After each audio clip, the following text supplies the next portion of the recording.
बिस्मिल्लाहिर्रहमानिर्रहीम। Dear students, अस्सलाम वालेकुम।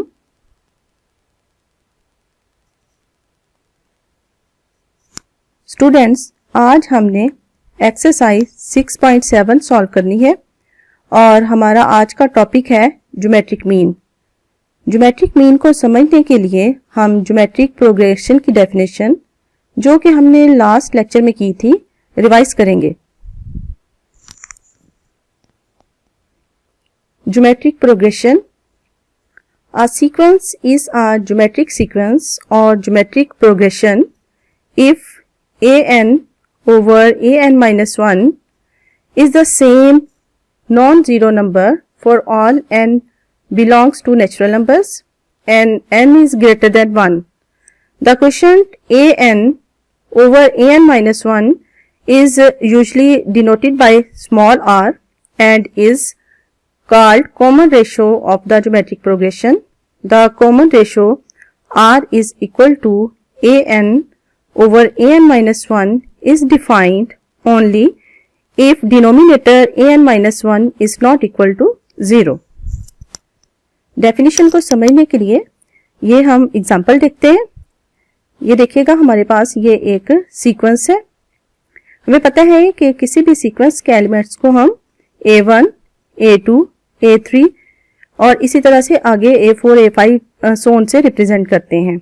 यहाँ पर हमारे पास फर्स्ट एलिमेंट 3, ये a1, सेकंड एलिमेंट 6, a2 और इसी तरह से बाकी एलिमेंट्स जो हैं 12, 24 इनको इसी तरह से हम a3, a4 के साथ रिप्रेजेंट करेंगे। स्टूडेंट्स, यहाँ इस एग्जांपल में अगर मैं सेकंड एलिमेंट a2 को फर्स्ट एलिमेंट a1 के साथ डिवाइड करती हूँ, जो कि हमारे पास ये 6 और 3 है, तो हमारे पास आंसर आएगा 2। a2 over a1 is equal to 2। इसी तरह से नेक्स्ट 2 एलिमेंट्स को मैं अगर डिवाइड करती हूँ, ये a3 को a2 के साथ डिवाइड करूँ तो ये देखिएगा 12 डिवाइडेड बाय 6 जो होगा वो अगेन हमारे पास 2 आएगा। मतलब हमारे पास यहाँ पर a3 ओवर a1 जो होगा वो इज इक्वल टू 2 आएगा। इसी तरह से नेक्स्ट 2 जो हमारे पास मेंबर्स हैं इस सीक्वेंस के a4 और a3 अगर उनको डिवाइड करें, जो कि यहाँ हमारे पास 24 और 12 हैं, तो अगेन हमारे पास क्या आएगा, 2 आएगा। अगर मैं इसको इस तरह से जर्नलाइज कर दूं तो ये हमारे पास बन जाएगा an ओवर an माइनस 1 और ये 2 हमारे पास जो कॉमन आ रहा है, इसको हम अगर r से रिप्रेजेंट करें तो ये हमारी जो डेफिनेशन है वो फुलफिल होती है, पूरी होती है कि अगर हमारे पास कोई सीक्वेंस है और उसमें हमारे पास ये an ओवर an माइनस 1 किसी सेम नंबर जिसको हम r से रिप्रेजेंट करते हैं उसके इक्वल आता है, तो उस सीक्वेंस को हम ज्योमेट्रिक सीक्वेंस या ज्योमेट्रिक प्रोग्रेशन कहते हैं। स्टूडेंट्स, ज्योमेट्रिक प्रोग्रेशन जो है उसकी कोई भी टर्म या उसका कोई भी मेंबर हम जो है वो इस फार्मूले की मदद से जो है वो फाइंड आउट कर सकते हैं। फार्मूला हमारे पास है an is equal to a1 r raised to power n minus 1। यहाँ इस फार्मूले में ये a1 जो है ये सीक्वेंस का फर्स्ट मेंबर होगा और r जो है ये कॉमन रेशियो होगी। तो मतलब ये है कि यहाँ n की जगह हम 1, 2, 3, 4 मतलब कोई भी नेचुरल नंबर पुट करके first, second, third, fourth, fifth, six कोई टर्म जो है कि ज्योमेट्रिक सीक्वेंस की जो है वो हम फाइंड आउट कर सकते हैं। सिर्फ हमारे पास कॉमन रेशियो होनी r जरूरी है और फर्स्ट टर्म जो है वो सीक्वेंस की वो हमें पता होना जरूरी है, तो हम कोई टर्म जो है वो सीक्वेंस की वो फाइंड आउट कर सकते हैं। तो ये हमारे पास एक जनरल फार्मूला आप कह सकते हैं nth term of geometric progression, that is an is equal to a1 r raised to power n minus 1। अब हम अपने आज के टॉपिक की तरफ आते हैं, geometric mean. A number g is said to be a geometric mean between two numbers a and b if a, g, b are in geometric progression. इस डेफिनेशन को हम एक एग्जाम्पल की मदद से समझते हैं। ये मेरे पास 3 नंबर्स हैं 2, 4 एंड 8। फर्स्ट नंबर जो है मैं उसको कहती हूँ A1, फिर उसके बाद A2 और ये A3। स्टूडेंट्स ये देखिएगा, अगर ये A2 को मैं A1 के साथ डिवाइड करती हूँ, ये हमारे पास 4 को 2 से डिवाइड कर दिया, तो 4 डिवाइडेड बाई 2 हमारे पास क्या आ जाएगा, 2 आ जाएगा। इसी तरह से अगर मैं इस A3 जो कि 8 है इसको A2 के साथ डिवाइड करूं तो 8 डिवाइडेड बाई 4 जो होगा वो भी हमारे पास 2 ही आ जाएगा। इसका मतलब ये हुआ कि A2 over A1 is equal to होगा A3 ओवर A2 के। तो यहाँ ये बात नजर आ रही है कि कॉमन रेशियो जो है वो हमारे पास सेम आ रही है। इसका मतलब ये हुआ कि ये 2, 4 और 8 जो है ये ज्योमेट्रिक प्रोग्रेशन में है। तो अगर ये बात है कि ये 2, 4 और 8 जो है वो ज्योमेट्रिक प्रोग्रेशन में है, तो ये जो हमारे पास सेंट्रल नंबर है 4, इसको हम ज्योमेट्रिक मीन कह सकते हैं। मतलब यह है कि ये 4 जो होगा वो 2 और 8 के दरमियान में ज्योमेट्रिक मीन होगा। अगर ये 2, 4 और 8 जो हैं वो क्या होंगे, वो ज्योमेट्रिक प्रोग्रेशन में होंगे। तो यहाँ हमने ये चेक कर लिया कि ये 2, 4 and 8 they are in geometric progression, क्योंकि कॉमन रेशियो जो है वो सेम आ रही है। स्टूडेंट्स ये जो हमारे पास फर्स्ट नंबर था 2, अगर मैं इसको नाम दे देती हूँ A, सेकेंड मेंबर जो था 4 उसको मैं G का नाम दे दूं, और थर्ड मेंबर जो 8 था उसको मैं अगर B का नाम दे देती हूँ, तो अभी हमने देखा कि ये 2, 4, 8 जो थे ये ज्योमेट्रिक प्रोग्रेशन में है। तो ज्योमेट्रिक प्रोग्रेशन की डेफिनेशन के अकॉर्डिंग हमारे पास ये सेकेंड मेंबर को जब फर्स्ट मेंबर के साथ डिवाइड करेंगे तो वो रेशो थर्ड मेंबर को सेकेंड मेंबर के साथ डिवाइड करने से जो आंसर आएगा उसके इक्वल होगी। तो हमारे पास आ जाएगा G over A is equal to B over G, जो कि हमने ये दिखेगा यहाँ लिख लिया। तो अब क्या करेंगे, हम यहाँ पर क्रॉस मल्टीप्लिकेशन जो है वो करेंगे। G को D से मल्टीप्लाई किया तो ये हमारे पास G का स्क्वायर आ गया is equal to AB। Square खत्म करने के लिए बोथ साइड्स पर हमने स्क्वायर रूट लिया, तो ये G is equal to plus minus under root AB आ गया। तो ये हमारे पास ज्योमेट्रिक मीन का फार्मूला आ गया है, G is equal to plus minus under root AB।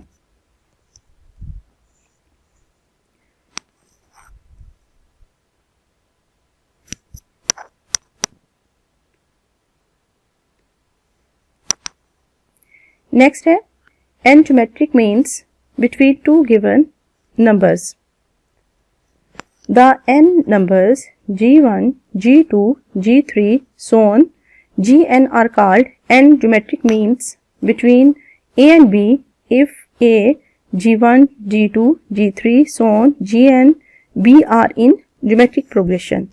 Students, जिस तरह से geometric mean की definition हमने की, हमने कहा कि G जो है वो ज्योमेट्रिक मीन होगा दो नंबर्स A एंड B के दरमियान में अगर A, G और B जो होंगे वो ज्योमेट्रिक प्रोग्रेशन में होंगे। सेम इसी तरह से अगर आपके पास एक से ज़्यादा मीन्स हैं, जैसे कि यहाँ पर G1, G2, G3 और Gn है, तो हम इनको कह सकते हैं कि ये A एंड B के दरमियान में ये n ज्योमेट्रिक मीन्स हैं। अगर ये A, G1, G2, G3, so on, Gn और ये B जो होंगे ये एक ज्योमेट्रिक प्रोग्रेशन में मौजूद होंगे। अब हम एक्सरसाइज स्टार्ट करते हैं। Question number 1, find geometric mean between -2 iota and 8 iota. दो नंबर्स -2 आयोटा और 8 आयोटा के दरमियान हमने ज्योमेट्रिक मीन जो है वो फाइंड आउट करना है। हमें पता है कि ज्योमेट्रिक मीन का फार्मूला जो है वो है plus minus AB under root. इस फार्मूले में A की जगह हम 2 आयोटा और B की जगह पर 8 आयोटा सब्स्टिट्यूट करेंगे और इसके बाद हम इसको मजीद सिंप्लीफाई करेंगे। ये देखिएगा 8 को हमने 2 से मल्टीप्लाई किया तो ये 16 आ जाएगा। आयोटा को आयोटा से मल्टीप्लाई करने से आयोटा का स्क्वायर आ जाएगा। इससे अगले स्टेप में हमने आयोटा स्क्वायर की जगह ये -1 पुट किया, क्योंकि हमें पता है कि आयोटा स्क्वायर जो होता है वो -1 के इक्वल होता है। इसे नेक्स्ट स्टेप में 16 को 1 से मल्टीप्लाई किया तो ये 16 और ये माइनस माइनस दोनों मिलकर प्लस हो जाएंगे। तो ये हमारे पास अंडर रूट के अंदर +16 आ जाएगा। 16 का जब हमने स्क्वायर रूट लिया तो हमें पता है कि वो 4 के इक्वल होता है। तो ये हमारे पास ज्योमेट्रिक मीन जो है वो किसकी इक्वल आ गया, +-4 की इक्वल आ गया। Question number 2, insert 2 geometric means between 1 and 8। हमने 1 और 8 के दरमियान में 2 ज्योमेट्रिक मीन्स जो है वो इनको इंसर्ट करना है। तो हम 2 ज्योमेट्रिक मीन्स जो है इनको सपोज कर लेते हैं, एक G1 है और एक जो है वो G2 है। Let G1 and G2 be 2 geometric means between 1 and 8। तो अगर ये G1 और G2 जो है, हम कह रहे हैं कि ये 1 और 8 के दरमियान 2 ज्योमेट्रिक मीन्स हैं, तो डेफिनेशन लाजमन फुलफिल होगी क्या कि ये 1 G1 G2 और 8 क्या होंगे, they are in geometric progression. तो ये एक ज्योमेट्रिक प्रोग्रेशन का हिस्सा होंगे।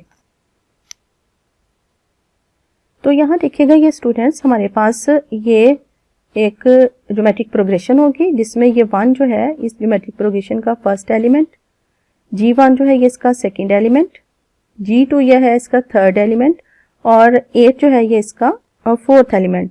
इस ज्योमेट्रिक प्रोग्रेशन के टोटल 4 एलिमेंट्स होंगे और हमने इसमें से G1 और G2 मतलब सेकंड और थर्ड एलिमेंट जो है उनको हमने फाइंड आउट करना है। तो हमने पीछे nth टर्म फाइंड आउट करने का फार्मूला जो था वो पढ़ा था, वो फार्मूला था कि an जो है is equal to a1 r raised to power n-1। इसमें हमारे पास a1 जो है ये ज्योमेट्रिक सीक्वेंस जो है उसकी फर्स्ट टर्म है और ये जो r है ये कॉमन रेशो हमारे पास होती है। मतलब ये है कि हमारे पास जब फर्स्ट टर्म और कॉमन रेशो r मौजूद हो तो हम ज्योमेट्रिक सीक्वेंस के किसी भी मेंबर को फाइंड आउट कर सकते हैं। तो यहाँ हमने सेकंड और थर्ड जो एलिमेंट्स हैं उनको फाइंड आउट करना है। तो यहाँ जब हम सीक्वेंस को देखते हैं, ये देखिएगा तो हमारा फर्स्ट मेंबर जो है वो 1 है। तो यहाँ देखिएगा कि a1 जो है डेट इज इक्वल टू 1। उसके बाद आगे आइएगा कि हमारे पास ये फोर्थ मेंबर जो है वो 8 है। तो यहाँ मैंने लिख दिया a4 is equal to 8।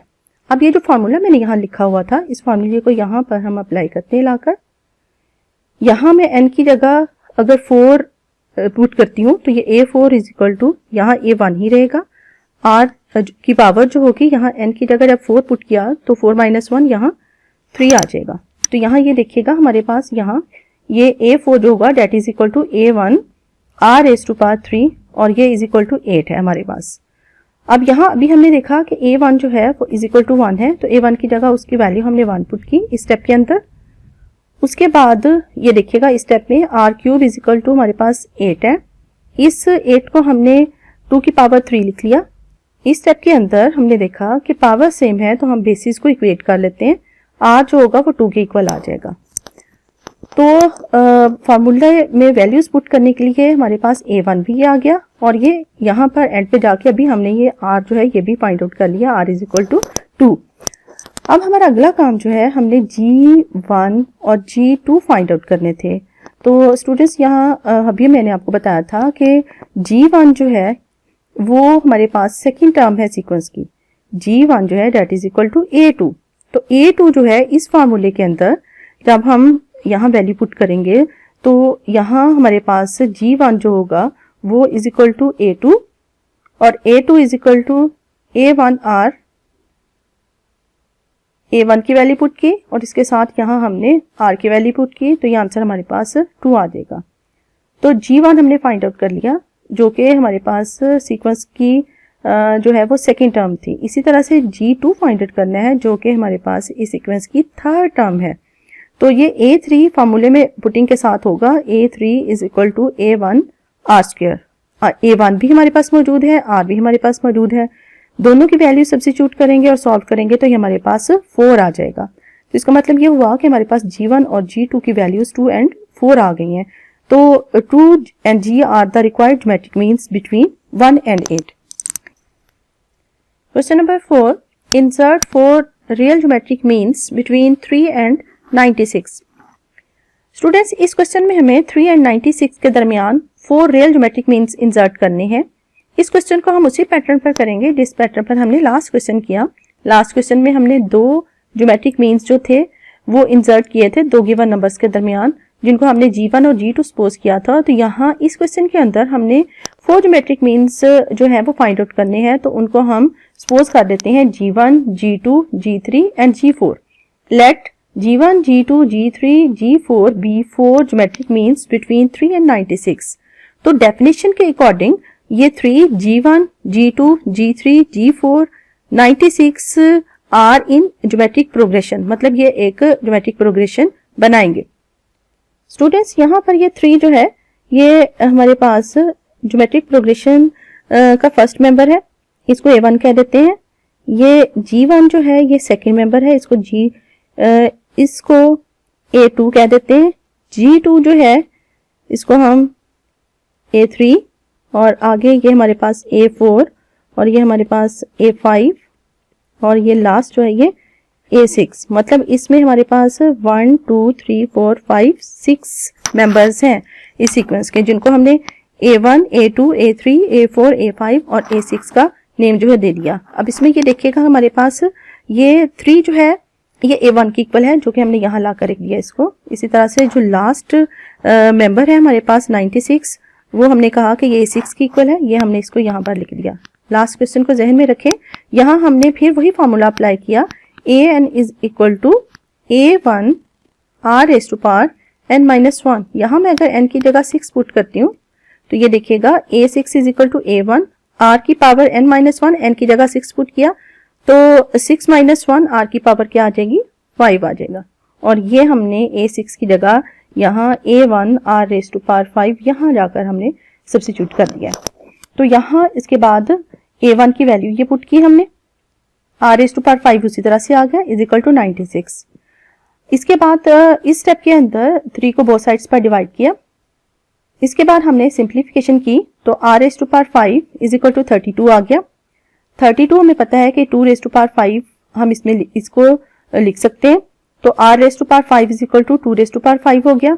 Last question की तरह यहाँ भी हमारे पास पावर्स सेम है, बेसिस को इक्वेट किया तो हमारे पास r इज इक्वल टू 2 आ गया। अब स्टूडेंट्स हमारे पास A1 भी मौजूद है, r भी मौजूद है, तो अब हम ज्योमेट्रिक सीक्वेंस का कोई भी मेंबर जो है हम उसको फाइंड आउट कर सकते हैं, कोई टर्म भी हम इसकी फाइंड आउट कर सकते हैं। हमने कौन कौन सी टर्म्स फाइंड आउट करनी है, हमने यहाँ इधर आइएगा, हमने यहाँ ये second term, third term, fourth और फिफ्थ टर्म फाइंड आउट करनी है, क्योंकि हमने कहा कि ये A2 जो था ये G1 के इक्वल था। हमने फाइंड आउट करने थे G1, G2, G3, G4 जो कि हमारी इस ज्योमेट्रिक सीक्वेंस की सेकेंड, थर्ड, फोर्थ और फिफ्थ टर्म्स हैं। तो G1 is equal to second term of the sequence और फॉर्मूला अप्लाई करेंगे तो G2 is equal to A1 R। अब A1 भी है, R भी है, वैल्यू सब्स्टिट्यूट किया, सॉल्व किया तो इज इक्वल टू 6 आ गया। इसी तरह से G2 जो है ये हमारी थर्ड टर्म है सीक्वेंस की, और थर्ड टर्म के ऊपर फिर हमने ये formula AN is equal to A1 R raised to power n-1 apply किया तो ये हमारे पास ये आ गया A1 R स्क्वायर। यहाँ फिर हमने A1 और R की वैल्यूज हमने जब रखा यहाँ पर सॉल्व किया तो ये आंसर हमारे पास 12 आ गया। इसी तरह से G3 जो है ये भी आपको बताया कि ये फोर्थ टर्म है सीक्वेंस की। इसी तरह से G3 जैसे कि मैंने आपको अभी बताया कि ये फोर्थ टर्म है सीक्वेंस की, और A4 जो है वो फार्मूले के अकॉर्डिंग होगा A1 R raised to power 3। यहाँ फिर अगेन हमने वैल्यू सब्स्टिट्यूट की, सॉल्व किया तो ये हमारे पास 24 आ गया। G4 जो है ये हमारी फिफ्थ टर्म है सीक्वेंस की, इसकी इसी तरह से इसमें फार्मूले के बाद वैल्यूज पुट किया और इसको सॉल्व करने से हमारे पास 48 आ जाएगा। तो ये हमारे पास रिक्वायर्ड ज्योमेट्रिक मीन्स जो है 6, 12, 24 और 48 आ जाएंगे। Question number 6, for what value of n a raised to power n plus b raised to power n over a raised to power n-1 plus b raised to power n-1 is positive geometric mean between a and b। n की किस value के लिए ये question जो है ये a और b के दरमियान पॉजिटिव ज्योमेट्रिक मीन होगा। तो सबसे पहले तो ये जो इसने कहा है कि ये पॉजिटिव ज्योमेट्रिक मीन होगा, सोल्यूशन है इसका, the positive geometric mean between a and b is given by geometric mean is equal to under root AB। इसी तरह से जो गिवन ज्योमेट्रिक मीन है वो ये क्वेश्चन है, ये आपके सामने है। अब ये दोनों इक्वेशंस जो है इनकी जो लेफ्ट साइड्स हैं वो इक्वल है, तो हम इनकी जो राइट साइड से उनको इक्वेट कर लेते हैं, तो हमारे पास ये आ जाएगा। इसी अगले स्टेप में हमने ये जो हमारे पास अंडर रूट का साइन है, ये हमें पता है कि ये पावर 1/2 होती है, तो एक के ऊपर भी पावर 1/2 और इसी तरह से ये बी के ऊपर भी पावर 1/2 आ जाएगी। इस नेक्स्ट स्टेप में ये जो हमारी लेफ्ट साइड का डिनोमिनेटर है इसको खत्म करेंगे, डिनोमिनेटर के साथ बोथ साइड्स को हम मल्टीप्लाई कर देंगे, तो ये लेफ्ट साइड से ये डिनोमिनेटर खत्म हो जाएगा और ये यहाँ आकर इधर ये मल्टीप्लाई हो जाएगा। इस स्टेप के बाद हम ब्रैकेट जो है इसको ओपन करेंगे, ये इसको इसके साथ मल्टीप्लाई करेंगे, ये हमारे पास आ जाएगा और इसी तरह से इसको इसके साथ मल्टीप्लाई करेंगे तो हमारे पास ये आ जाएगा। इसे नेक्स्ट स्टेप के अंदर यहाँ इसमें हमने लेफ्ट साइड को नहीं छेड़ना, राइट साइड जो है इसमें ये हमारे पास ये बेसिस सेम है, ये a और a, तो पावर्स हम ऐड कर लेंगे 1/2 और n-1 को सॉल्व करेंगे तो ये n-1/2 आ जाएगी और ये b की पावर उसी तरह से आ जाएगी 1/2। इसके बाद अगली टर्म में भी जो b और b है ये सेम बेसिस है, तो पावर्स को हम सॉल्व कर लेंगे, ये 1/2 और n-1 इसको सॉल्व करेंगे तो ये b की पावर ये दिखेगा हमारे पास n-1/2 आ जाएगी और ये a इसी तरह से आ जाएगा a की पावर 1/2। इसे नेक्स्ट स्टेप में ये a⁴n जो हमारे पास लेफ्ट साइड पर था इसको हमने इसी तरह से लिख लिया और इधर से हमारे पास ये जो फर्स्ट टर्म थी ये इसको हमने इधर शिफ्ट कर दिया लेफ्ट साइड के ऊपर। इसी तरह से ये b⁴n जो था इसको हमने लाकर यहाँ इधर लिख दिया।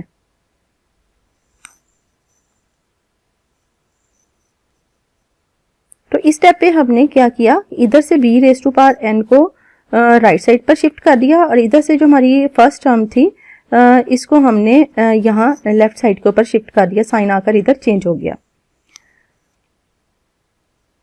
इस स्टेप में स्टूडेंट्स ये हमारे पास a⁴n जो है इसको मैं इस तरह से अगर लिख लूँ, ये a⁴n, इसमें अगर मैं 1/2 पावर ऐड और सब्ट्रैक्ट कर दूं तो मैं पता है कि किसी भी एक्सप्रेशन में कोई चीज़ ऐड और सब्ट्रैक्ट एट अ टाइम करने से उस पर कोई फ़र्क नहीं पड़ता। तो यहाँ मैं ये 1/2 सब्ट्रैक्ट भी कर रही हूँ और इसको मैं ऐड भी कर रही हूँ। इसका हमें क्या फ़ायदा होगा कि ये देखिएगा कि n-1/2 और इधर अगली जो टर्म है उसमें भी ये हमारे पास पावर है a की n-1/2, तो इसको हम यहाँ पर कॉमन ले सकते हैं। ये हमने यहाँ कॉमन ले लिया, यहाँ से ये a की पावर n को मैंने इस तरह से ऐसे लिख लिया और यहाँ से फिर ये देखिएगा कि ये मैंने इसको कॉमन लिया, तो यहाँ से जब हमने a⁴n-1/2 को कॉमन लिया तो a की पावर हमारे पास क्या रह जाएगी, 1/2 रह जाएगी। माइनस का साइन ये देखिएगा इस तरह से आ जाएगा। अगले स्टेप में ये देखिएगा a⁴n-1/2 ये हम कॉमन ले चुके हैं, तो हमारे पास सिर्फ b की पावर 1/2 रह जाएगी। यही काम हमने इधर b के साथ करना है राइट हैंड साइड पे। ये देखिएगा कि ये जो b की पावर n है यहाँ पर, इसके साथ में मैं यही करूँगी कि ये 1/2 जो पावर है इसके अंदर मैं यहाँ सब्ट्रैक्ट भी करूँगी और यहाँ इसको ऐड भी कर दूँगी। ये जो हमने सब्ट्रैक्ट की है इसको हम कंबाइन कर लेते हैं, तो यहाँ हम इसको n-1/2 जो है ये कॉमन यहाँ ले लेंगे, तो यहाँ फर्स्ट टर्म में से ये a⁴1/2 हमारे पास रह जाएगा और सेकंड जो हमारी जिसको हमने ये ब्रेक करके लिखा हुआ था यहाँ से b की पावर हमारे पास सिंपल 1/2 रह जाएगी। इससे अगले स्टेप में हमने कटिंग करनी है। इस स्टेप में देखिएगा कि हमारे पास ये जो ब्रैकेट ये इधर और इधर ये दोनों सेम है, इनकी हम ये कटिंग कर देंगे, तो हमारे पास सिर्फ ये जो हमारे पास a⁴n-1/2 और दूसरी साइड पर b⁴n-1/2 ये रह जाएंगे। ये आ गया हमारे पास।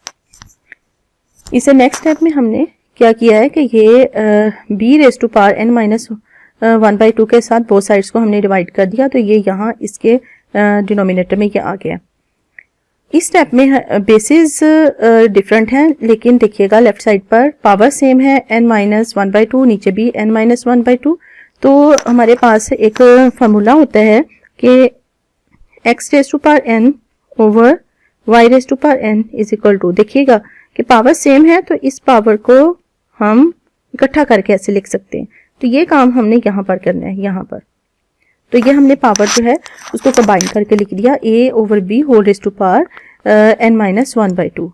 राइट साइड पे देखिएगा हमने क्या किया, ये 1 जो है इसकी जगह हमने लिख लिया a/b whole rays to power 0। ये हमने लेफ्ट साइड जो है उसको देखकर बनाया है, क्योंकि हमें पता है कि कोई भी नंबर, कोई भी डिजिट्स की पावर जो 0 होती है वो हमेशा 1 के इक्वल होता है। तो 1 की जगह हमने a/b whole rays to power 0 जो है वो हमने सब्स्टिट्यूट कर लिया।